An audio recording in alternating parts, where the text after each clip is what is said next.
a way, investors this year have had to put on their foreign policy hat to better understand the outlook for financial markets. How are you advising clients going into a new year, given the unprecedented events, whether it's Russia's invasion into Ukraine that continues or the lockdowns in China?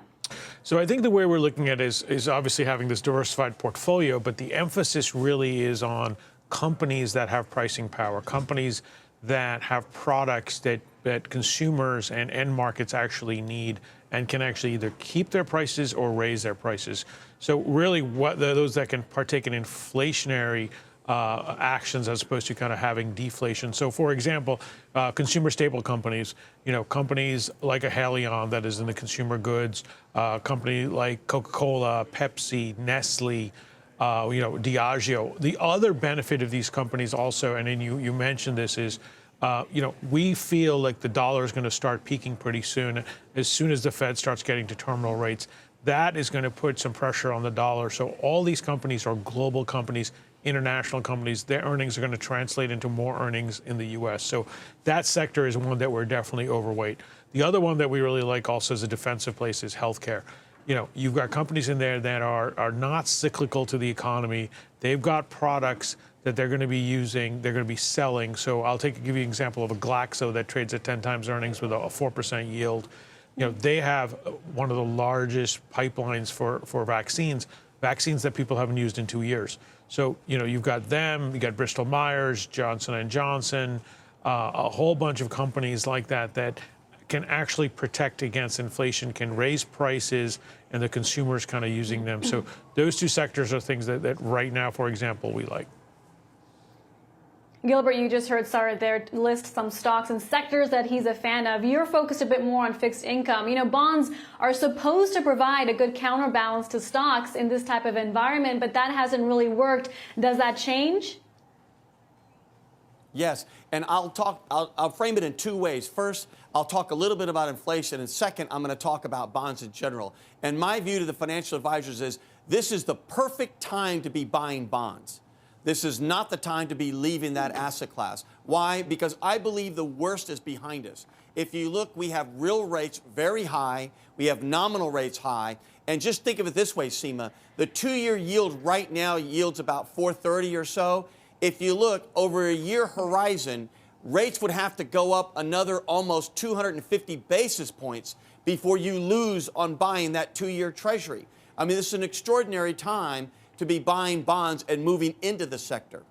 As it relates to inflation, in our view, a lot of the reasons why inflation came about primarily come from, number one, we had record fiscal stimulus. In fact, if you look back at the fiscal stimulus, it was 30% of GDP, which rivaled World War II. Second, we had extraordinary money supply growth. In fact, we have not seen money supply grow at almost 30% almost ever. Those two combinations led to the inflation. And we were never one that believed in, we're not even talking about raising rates. It was always about getting on the other side of the virus. And here we are. But now there's going to be no more fiscal stimulus. And now monetary policy money is growing at essentially zero. And if you look at high frequency money growth, it's negative. So in our view, the worst of inflation is behind us. It is peaked. It is rolling over, and this is the time to lock in some of these higher yields. That's a convincing argument, Sarat. You talked about diversification. Would that include beyond equities going into bonds, especially at a time when we're not sure if this inflation in picture will improve in the near term? So I agree with Gilbert. I mean, again, the way we look at it is based on the client's allocation, their risk profile. And we haven't been able to buy bonds, good bonds, for about 5 years. So as part of a diversified portfolio, I think bonds definitely serve a purpose. You want to ladder the bonds, and you want to actually look at the quality of the bonds, whether you're doing government bonds, but if you're doing corporates, there are really good companies out there now with real rates up that you can diversify a portfolio, lower the volatility, and yet give the return that the clients need to meet their financial objectives. Okay, that's interesting. And Gilbert, to reference what JP Morgan CEO Jamie Dimon told CNBC earlier today about how consumers have just $1.5 trillion in excess savings, does that tell you in a way that a recession could potentially be inevitable. I also think back to what Jerome Powell said last week, that a soft landing is still achievable. Well, I think a soft landing might be achievable. I personally don't think so. I think that these raising of rates in big chunks, 75, 75, 75, without giving it time to see how it really impacts the economy, is going to be, in hindsight, we'll look at it as a mistake, a policy mistake. And I think that the last thing they need to do is raise rates again here in December. Ultimately, it's already appearing that the economy is rolling over. If you look at the leading indicators, meaning not looking backwards, but going forward, at leading indicators, at the yield curve, at money supply growth, all of those things are telling us that the economy is already slowing down today. And you could add on things like consumer sentiment, other sentiment surveys, they've really plummeted. As it relates to savings, keep in mind that the savings rate, meaning just how much savings as a percent of income, is at a 42-year low.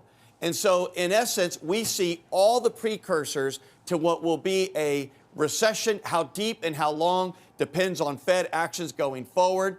And we think rates are going to be declining, and they're going to be declining much more than they have already. So this is an excellent time, in our view, to be moving into the bond market. And Gilbert, just to clarify, when you talk about the bond market, is that treasuries, is that CDs, is that short-term bonds? Do they play a role in minimizing the effect of inflation on one's portfolio? Sure. First of all, again, to the financial advisors, I think the worst of inflation is behind us. As it relates to where to be on the curve, it just depends on your horizon. If you have a longer-term horizon, I would be buying as much duration as you can, because I think we're going to look back and we're going to say, you know, a 10-year rate at roughly 3 3/4 was really an extraordinary opportunity. If your horizon is shorter, I think when you look at the 1 year, 2 year, 3 year, even all the way to the 5 year, the break-evens are just too attractive. If you look at different sectors within the bond market, I still think stocks, and again, I'm not a stock professional, but when you look at what happens with a recession, I think corporate bonds are going to be under pressure. But what I do see is very attractive are agency-guaranteed mortgage-backed securities, because they are pricing in some of the worst-case scenario. And mortgages, for the first time in many ways, have positive convexity because their dollar prices are so low. And remember, any prepayment comes back at par. Sarat, let's talk about China. The reopening of the economy, multiple cities relaxing COVID restrictions. It's resulted in a surge in a number of Chinese listed names, although still down for the year. But is that a part of your strategy going to 2023, a bit more of an international tilt? So I think it'll be interesting. I mean, they've kind of done 2 steps forward, 2 steps back, so we don't really know where they're going to be. So I would actually look at companies that have global exposure, absolutely, because that's kind of where we think Europe will eventually come out of the doldrums. They're really beholden to the energy that's going on with Russia. I think as China starts opening, you're going to see some upward demand on energy prices. So we are market weight energy. I think the opportunity to get back into energy is going to be there as well, because that has pricing. And I think you want to look at commodities too, because the world is short commodities. So, you know, whether it's aluminum, copper companies like Alcoa or Freeport, those are going to be important because of just global nature. And to Gilbert's point, you know, prices are going to come down and supply then is going to pick up. But if you've got commodities, anytime that demand exceeds supply, you're going to have upward pricing pressure. So there is an opportunity there for global growth in commodities, in energy, as I mentioned, in staples. And I think over time, when we do see the slowdown in the market, and I do agree with Gilbert, we are going to see the economy slow down, just because the lagged effect of what's happening is so slow that I think you're going to see some real golden opportunities to buy some fallen angels, companies in the industrial sectors that we like the Ingersoll Rands, the Honeywells of the world that you want to own for the next 5 to 10 years. If you own them now, great, but you'll get some really good opportunities down the road. Okay, Gilbert, looking beyond the U.S., do yields look attractive? I mean, in a lot of emerging markets, average rate of 6 to 7%. Sure. The answer is yes. And at the end of the day, remember, we sort of led the world with money supply growth. We went higher than everybody else, but they came sort of behind us. And now we're leading the world back with money supply contracting, and they're now coming right behind us. So there are parallels. I think we will probably be first going into the recession, and then it'll probably be followed by other countries if they're not already starting their recessions. But ultimately, we're all in the same place with money supply contracting, with no more fiscal stimulus on the horizon. And ultimately, if we continue to raise our rates or keep them high, they're going to be forced to raise their short-term rates to defend their currencies. So we are just a little further ahead, but I see the whole world slowing down in early part of next year.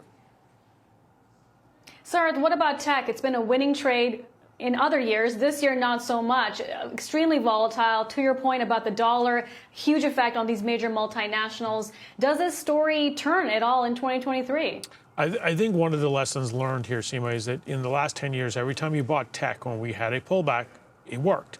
Well, we're in a different regime now. I mean, rates are going to come down eventually, but they're still higher. And I think investors have a lot more opportunity in the value side as well. So a lot of the stocks that I mentioned are in the value sector. I think you can definitely own tech, but it's not going to be it shouldn't be 30% of your portfolio or bigger, just as people have done. So there are a lot of good companies out there, companies in the chip sector like a Qualcomm or NVIDIA, or even, companies like a Microsoft and GoDaddy. But I think you have to be really careful because investors today are looking for cash flow, and they are all other alternatives. Gilbert's just very carefully articulated that you can buy bonds. 2-3 years ago, there was nothing to buy in fixed income, so investors chased growth.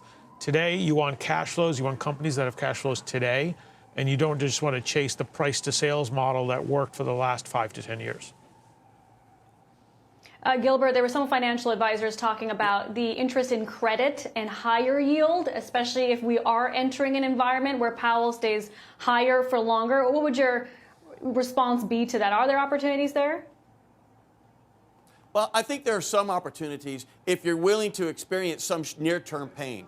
I think ultimately spreads have widened this year. If you look, whether it's at the high-grade market or the high-yield market, excess returns have been negative this year.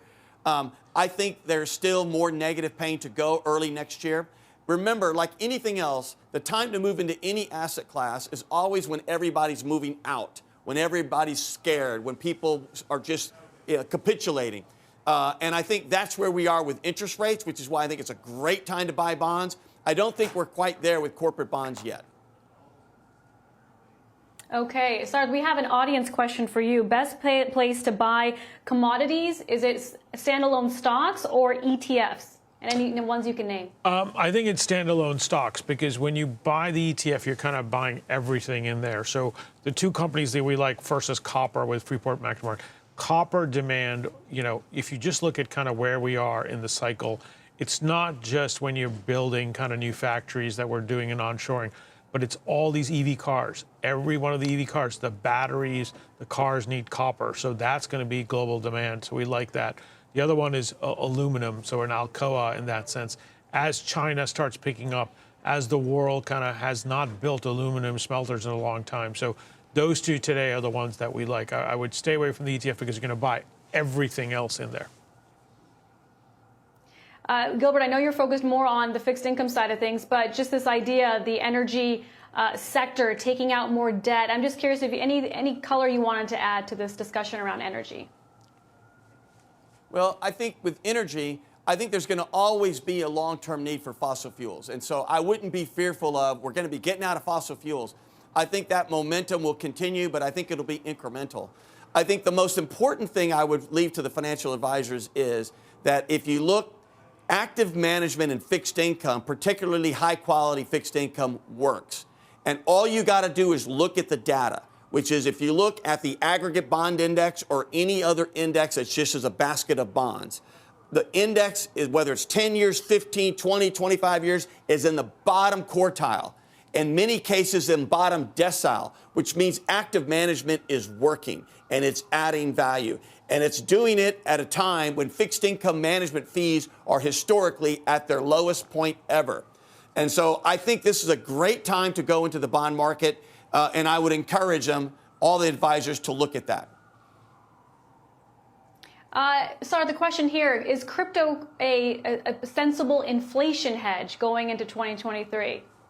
So that's a really interesting question, given especially what we've had in the last couple of weeks.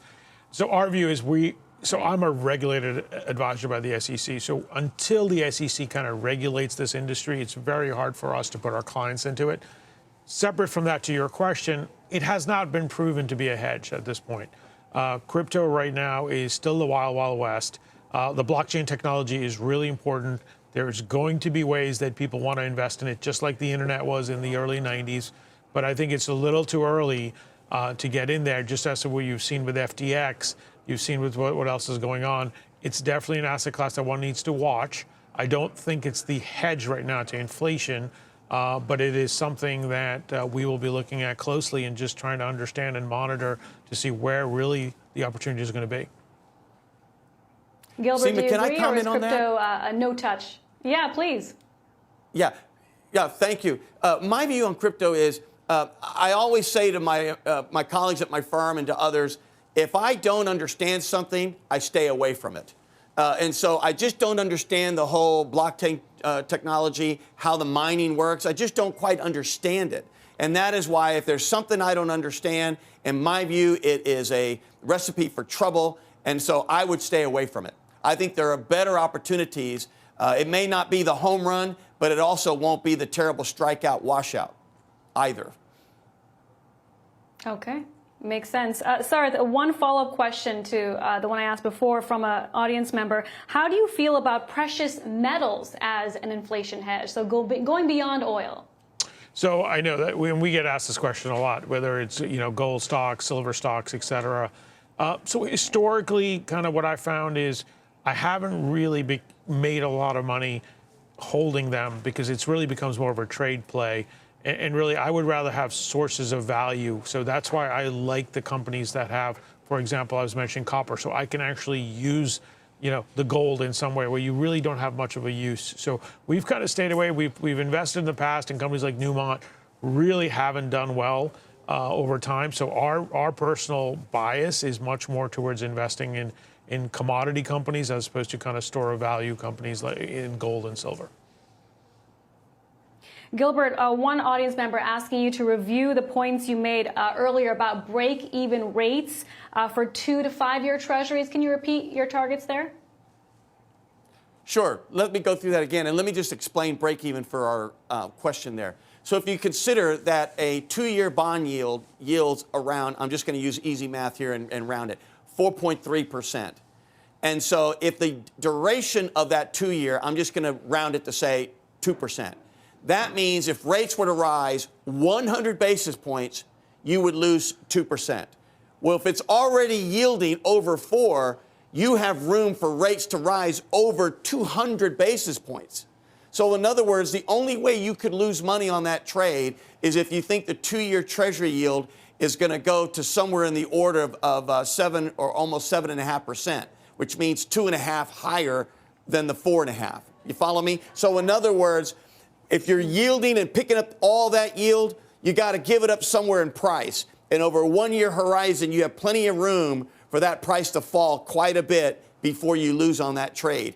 Even as far as the 5-year, the break even on the 5-year, again, between where the yield is that you're earning and where the price has to be at the horizon, rates could go up about 80 basis points higher in the 5-year before you lose on that trade. Those are very attractive break-evens, things that we normally don't see. So this is the perfect time to be locking in some of these higher yields.